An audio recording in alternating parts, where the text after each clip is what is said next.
Hi dear Pisces, welcome to my YouTube channel, and in this video I'm going to talk about the transits for the month of September. September is not as eventful as August, but it's still an interesting month. We have one new moon, one full moon, and at the very beginning of September we have 6 planets in retrograde. I mean, that's a lot. Like half of the solar system will be going backwards at the beginning of September. So the progress is going to feel frustratingly slow. Don't expect to start anything new. You know what this time is good for? It's good for working on projects that are already in progress. The things that you started at the beginning of this year. You can focus on those projects without getting distracted by anything new, because there might not be anything new. No surprises, okay? And the good news is in September, Venus and Mercury are going to turn direct.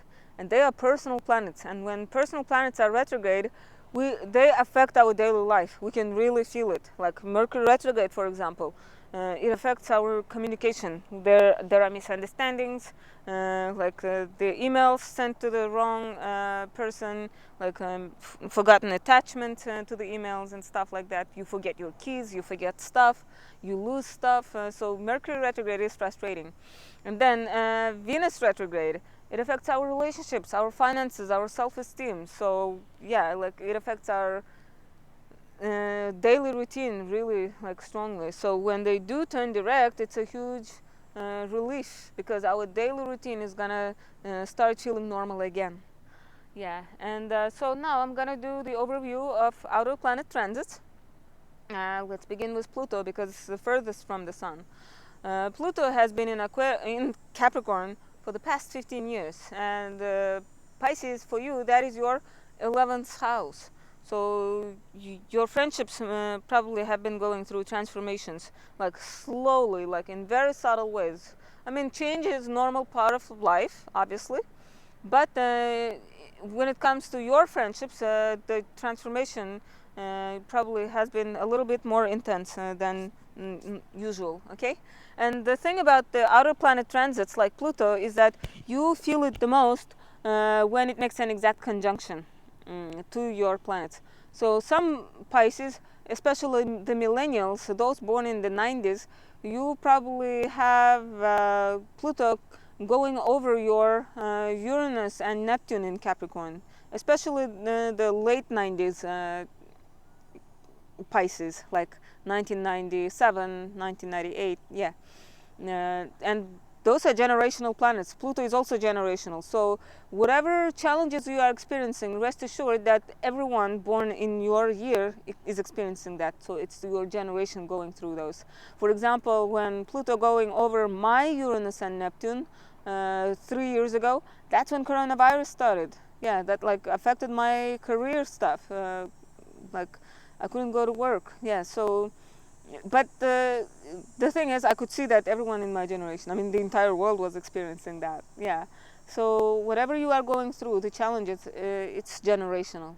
And some Pisces, you have Venus in Capricorn, especially like the 1995.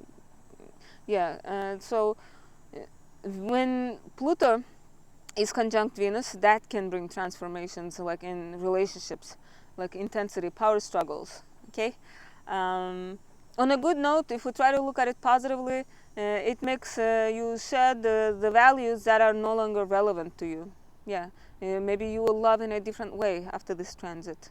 Or maybe your finances will transform. Your self-value, self-worth will transform, okay? And so yeah, that's what I wanted to mention. And the thing is, you feel Pluto's transit the most when it makes an exact conjunction. So if you have your Venus on the 28th degree of Capricorn, or your moon on the 28th degree, or your rising sign on the 28th degree of Capricorn, then you have Pluto currently conjunct that planet or point in your chart, okay? And so that brings intense energy. It's challenging, it's intense, it's powerful, but when Pluto moves to the 27th degree of Capricorn, that intensity will decrease a little bit, and then yeah, it's gonna go over those points again when Pluto turns direct, but it's not gonna be that hard, because the aspects are the harshest when the planet is making them while it's retrograde.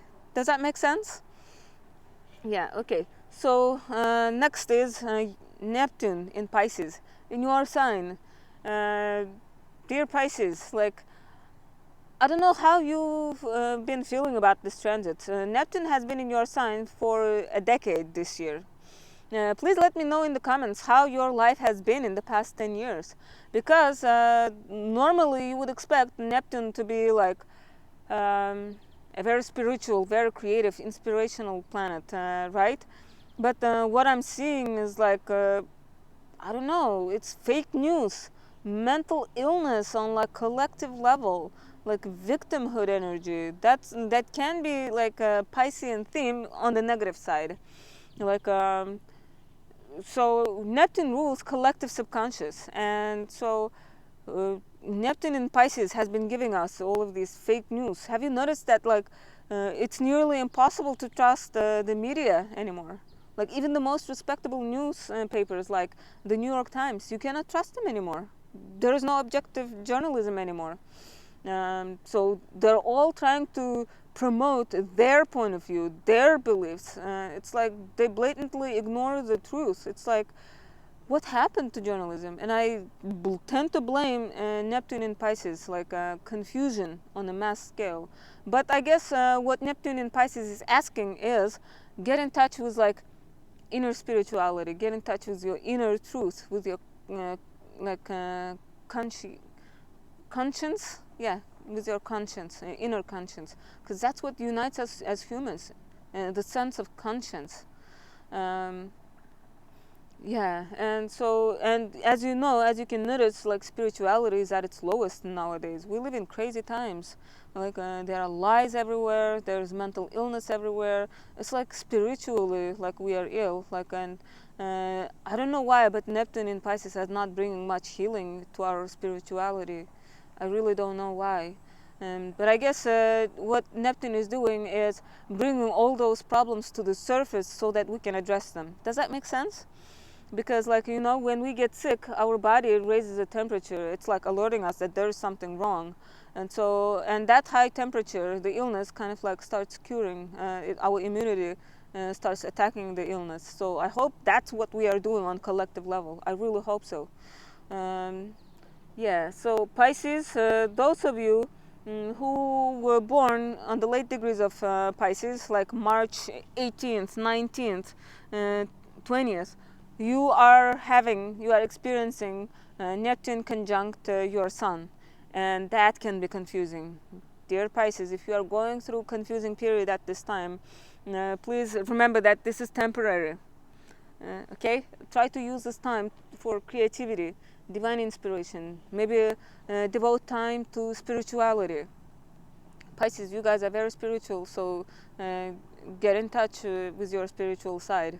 I'm not saying you should become like obsessive, fanatical about religion. No, it's just a great time to read maybe spiritual books. Yeah, like maybe go on a pilgrimage, but like also express your creativity. Milk this transit to the most, okay? Because when it's good, Neptune can give like divine inspiration. It's a once in a lifetime experience. Neptune is not gonna come back to Pisces for the next 180 years. So this is extremely rare. So try to enjoy this transit. Don't let the fogginess of Neptune make you get lost. Okay? So yeah, that's what I wanted to tell Pisces. And then we have Uranus in Taurus. So Taurus for you, that is your third house. So your siblings, communication, transportation, short distance travel, you are probably experiencing innovation in those areas, like unexpected surprises in those areas. Maybe your sibling is going through like very like interesting times in their life, like with unexpected changes, unique experiences, surprises in their lives, like probably a little bit of instability. And then like yeah, when it comes to like communication, probably like some innovation in the area of communication, self-expression using like words, written communication. Yeah, Uranus can give like a unique original ideas in that area. What else? When it comes to like short distance travel, maybe you go on like unexpected short distance travels. Uranus can do that. Yeah, and another thing is currently Jupiter is also in Taurus, and so it brings that expansive energy into your third house. Yeah, so I would say like it can be a great time to read a lot of books because third house is Gemini. It's a very curious house. So I would say enjoy this time by reading a lot of books. And what else? So this is it for like the outer planet transits, what I wanted to mention. And now I'm gonna make a mini ad, if you allow me. I offer astrology readings, birth chart analysis, astrocartography readings, transits, progressions, synastry, compatibility readings. So if you would like a reading, please email me, and then or leave a comment, and we can make an appointment. I don't have a set price. You can pay whatever you want. Okay. Some customers have been like really generous. I appreciate that, and I understand that some people are going through like hard times. And like, trust me, I've been broke myself, and I feel like that's when I needed astrology the most. So don't hesitate. Email me. We can negotiate a reasonable price. So yeah, and then now I'm going to talk about the inner planet transits. On September 3rd for the Americas and September 4th for the rest of the world, that's when Venus stations direct on the 12th degree of Leo. Pisces, for you, that is your 6th house. So whatever reevaluations you've been doing in regards to work routine, like your values in regards to those things, your pets, those that period is coming to an end. So now all of the reevaluation is done, and now you can move forward with renewed values, okay, renewed understanding in regards to those themes. And so work, health, pets, employees, co-workers, yeah, reevaluation period is done. And so next on September 4th, Jupiter is going to take up the torch of retrograde from Venus and turn retrograde until December 3rd, 2023. So Jupiter is going to be retrograde for the rest of the year. I mean, Jupiter is an outer planet. We don't feel its retrograde motion that much. So you will be like absorbing and digesting the lessons that Jupiter in Taurus is trying to teach you in your third house until December. And so yeah. Next, on September 6th, we have the last quarter moon in Gemini, which marks the beginning of a week where not much happens. Yeah, it's the week before the new moon, so it's usually the time when we wrap things up. That started with the Leo new moon in August, and we are getting ready for the things that will come with the Virgo new moon. Think of it like in this way. If life is a stage, right now, before September 6th, the stage is decorated in Leo themes. But starting from September 6th until September 11th is the period when you are taking down those Leo decorations and hanging Virgo-themed decorations. You are getting ready for the Virgo new moon. So if you are waiting for news, announcements, decisions, you can expect them to start coming from September 11th. The new moon itself is going to happen on September 14th, but usually the news associated with that new moon start coming 4 days before, okay, in the new moon, and that continues 4 days after the new moon. So the 4 days before and after the new moon are periods when new things begin. And so this Virgo new moon happens in your 7th house of relationships. So something new in regards to relationships, dear Pisces. Yeah, and the thing about this new moon is that it forms a very interesting aspect, a very rare aspect. It's called the kite aspect. It's the aspect of fate, destiny, opportunity for growth. And because the luminaries in Virgo will be making a trine aspect to Uranus and Pluto in Earth signs. So there's going to be this like easy flow of energy between all Earth signs. So there's going to be this sense of like stability, efficiency, practicality in the air. All the Earth signs working together, like they're showing their best qualities. And Earth signs, when they want to be, they can be very reliable, very stable. But the thing is, the luminaries will be making opposition to Neptune in your sign. And so there's this need for balance. But thankfully, Neptune makes a sextile aspect to Uranus and Pluto. Okay, so there's this kite formation in the sky. And so those outer planets, Uranus and Pluto, will be acting as mediators between those two opposing planets. And so yeah, we've had this aspect in August during Leo new moon, but back then it was Mercury and Mars in Virgo. But this time we have the luminaries in Virgo. So, and when luminaries are involved, it's super important. We really feel it. And we have the involvement of 3 generational planets like Uranus, Pluto, and Neptune. Those are giants. And so I feel like this new moon is going to be really important, really interesting. So this new moon marks the beginning of a very interesting month, at least. And another interesting thing about this new moon is that it's the last new moon before the Libra solar eclipse in mid-October. And sometimes the events associated with that solar eclipse can play out during this new moon in September. So Pisces, some Pisces, you can expect the changes associated with the solar eclipse around this new moon, if that makes sense. Even if this new moon doesn't bring the eclipse level changes, you can still expect your routine to slightly be affected, because the month before and after the eclipses is usually like hectic, so to speak. Yeah. The dust settles like a month after the eclipses, so you can expect your body to start sensing the changes that are coming. Yeah, the change will be in the air, so we start feeling a bit restless. We can really feel the changes coming. So I would say the first half of September is going to be relatively peaceful, uneventful, but the second half we start feeling restless. Okay, the change will be in the air. So one day after this new moon in Virgo, we have Mercury stationing direct again in your 7th house in Virgo. So all of the miscommunication related to your relationship stuff, misunderstandings are gonna finally be over. They will fade away slowly. I mean, Mercury is at its most confusing when it just turns retrograde or when it's about to turn direct, but still, like things will slowly start improving in regards to communication in your relationship house, starting from September 15th. If you need to sign contract, agreement, or lease, I would say wait at least a couple of days after after Mercury stations direct on September 15th. Yeah, but then on September 22nd, the Sun is gonna enter Libra, marking the beginning of fall in Northern Hemisphere. That means fall equinox. Yay! The day and night are gonna be equal.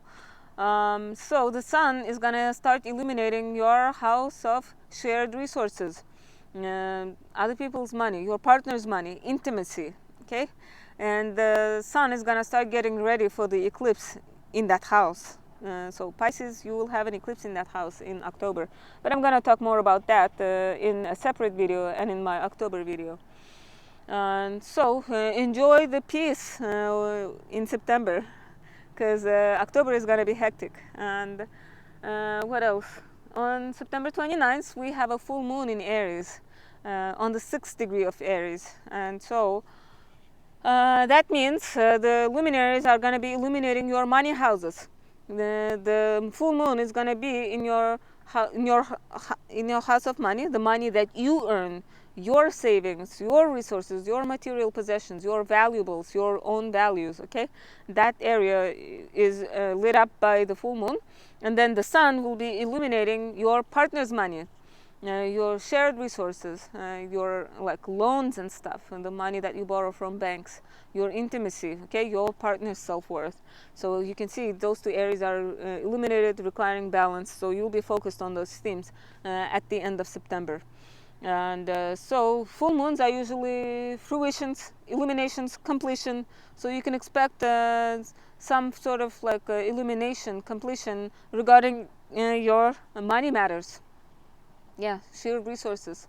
And then like again, when it comes to aspects, the aspects are going to be all over the place during this full moon. Like I looked at the chart of this full moon, I was like, wow, like the planets are not like cuddled up in one corner, they're like evenly distributed during this full moon. So that means the aspects are going to be like this.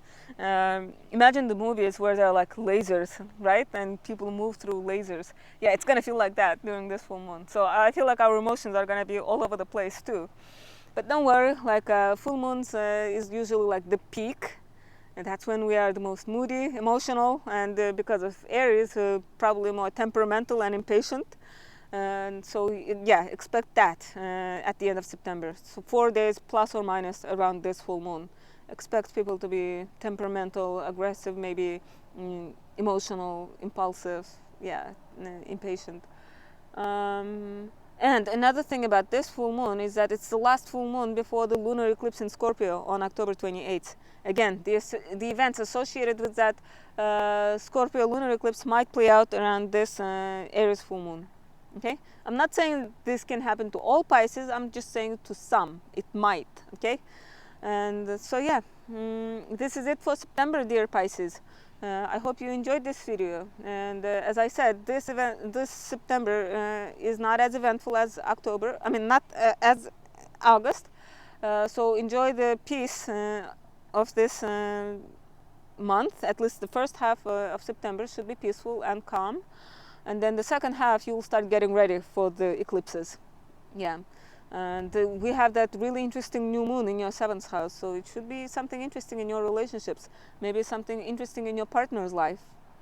Yeah, and then we have that temperamental full moon at the end of the month, so expect people to be emotional, impulsive, impatient at the end of the month. And then we have exciting eclipses in October, so get ready for that. And yeah, and I hope you have a peaceful, calm September, and I hope to see you guys in my next video. Bye.